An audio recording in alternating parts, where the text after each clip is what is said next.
মধ্যরাতে নদিয়ার শান্তিপুরে চলল বুলডোজার।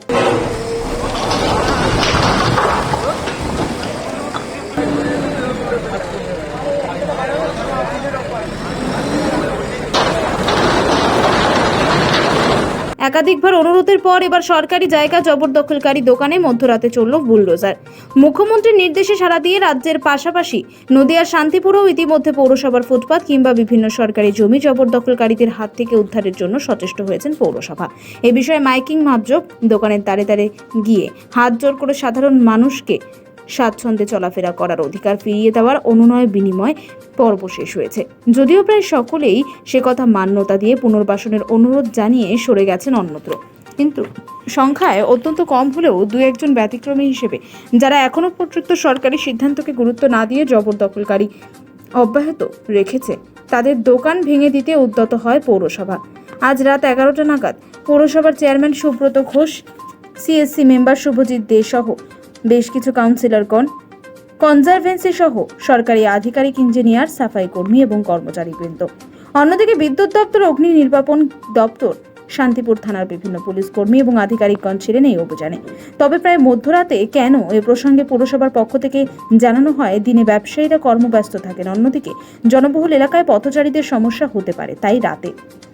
তবে চেয়ারম্যান সুব্রত ঘোষ জানান, বিষয়টি নিয়ে জেলা প্রশাসন থেকে শুরু করে পুলিশ প্রশাসন সকল উচ্চ মহলেই জানানো হয়েছিল লিখিতভাবে। সেটা হচ্ছে বিগত দিনে আমরা প্রায় 1 মাস থেকে মানুষের কাছে আমরা মাননীয় মুখ্যমন্ত্রী মমতা বন্দ্যোপাধ্যায় যে নির্দেশ দিয়েছে এবং পরবর্তী দিনে আমাদের বোর্ড অফ কাউন্সিলের যে সিদ্ধান্ত অনুপাতে সাধারণ মানুষকে আমরা বারংবার অনুরোধ করেছি যে আপনারা যে ফুটপাত দখল করে রাস্তাগুলো অকুপাই করে রেখে দিয়েছেন, আপনারা সেই রাস্তাগুলো ক্লিয়ার করুন। ইতিমধ্যে আপনারা দেখছেন সমস্ত দোকান পায় তারা নিজেরা স্বইচ্ছায় আমাদের অনুরোধ, মাননীয় মুখ্যমন্ত্রীর নির্দেশ তারা কার্যকরী করেছেন। আজকে যে স্ক্যাপগুলো পড়ে আছে এবং আমাদের কিছু ত্রিফলার লাইট যেগুলো দীর্ঘদিন থেকে ফুটপাতের ওপর রয়েছে, সেগুলোকেও আমরা ক্লিয়ার করে দিচ্ছি যাতে সাধারণ মানুষের যাতায়াতের উপযুক্ত করে তোলা যায়। সেই জন্য আজকে আমাদের যে অভিযান এবং আমাদের সেই কাজগুলোই আজকে করা হচ্ছে। আমরা দেখতে পেলাম বেশ কয়েকটা দোকানের কিন্তু অংশ যেটা পুরসভা অন্তর্ভুক্ত, সেটা অনেকটা অজানা আমাদের কাছে, সে কিছু অংশ কিন্তু ভাঙা হলো, সেগুলি পুরসভা অন্তর্ভুক্ত ছিল। কোনগুলো? বেশ কয়েকটা দোকানের কিছু অংশ যেটা বাইরে বেরিয়ে আসে সেগুলো ভেঙে দেওয়া হলো। না, দোকানের অংশ বলতে আমরা কোনো দোকানকে আমরা কোনোটাই বলছি, যেটা রাস্তার মধ্যে পড়েছে, রাস্তার একটা শেড ছিল, সেই শেডটাকে আমরা তুলে দিই। আজকে যে মধ্যরাত থেকে শুরু করলেন, কতক্ষণ পর্যন্ত চলতে পারে এই অভিযান? যতক্ষণ অবধি চলতে পারে, তারা যতক্ষণ কাজ করতে পারবে, যতটুকু সম্ভব আমরা ক্লিয়ার করা যায়। যে স্ক্যাপগুলো পড়ে আছে রাস্তার মধ্যে, সেই স্ক্যাপগুলো তুলে দিয়ে। আজকে অভিযানে কোন কোন দপ্তরের আধিকারিকরা রয়েছেন?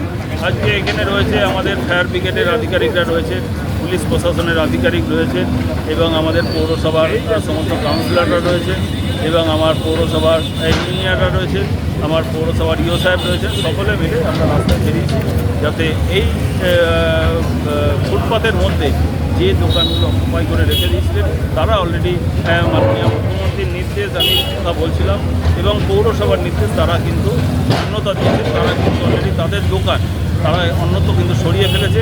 আজকে যে স্ক্যাপগুলো রাস্তার মধ্যে পড়েছিল, সেই স্ক্যাপগুলোই আমরা সরাচ্ছি। ব্যবসায়ীদের মধ্যে মিশ্র প্রতিক্রিয়া। অনেকে জানাচ্ছেন পুরসভাকে সহযোগিতা করতে চান সরকারি নির্দেশকে মান্যতা দিয়ে, তাই আগে ভাগে দোকান সরিয়ে নিয়েছিলেন। দোকানের সাইনবোর্ড কিংবা বৃষ্টি থেকে রক্ষা পাওয়ার জন্য কিছুটা অংশ বেরিয়েছিল, যা পুরসভা ভেঙে দিয়েছে। তবে এক্ষেত্রে কিছু নয়। যদিও সংখ্যায় কম হলেও কেউ কেউ তাদের ক্ষোভ উগরে দিয়ে বলেন, পুনর্বাসনের কোনো ব্যবস্থা না করে এ ধরনের উচ্ছেদ কোনো মানে হয় না। বহু প্রাচীনকাল থেকে শান্তিপুরের রাস্তার সাথে নিয়ম না মেনেই দোকান বসতবাড়ি করা হয়েছে, সেগুলো ভাঙা হচ্ছে না বেরোজগারে হচ্ছে যত গরিব মানুষ। তবে এক্ষেত্রে বাদ গেল না পৌরসভার অতীতে গর্বের দীর্ঘদিন অকেজো পথের ধারে ত্রিফলা লাইট, আইএনটিটিইউসির দীর্ঘদিনের ট্যাক্সি স্ট্যান্ডের অস্থায়ী ছাউনির একাংশ। নিউজ সমবার্তা।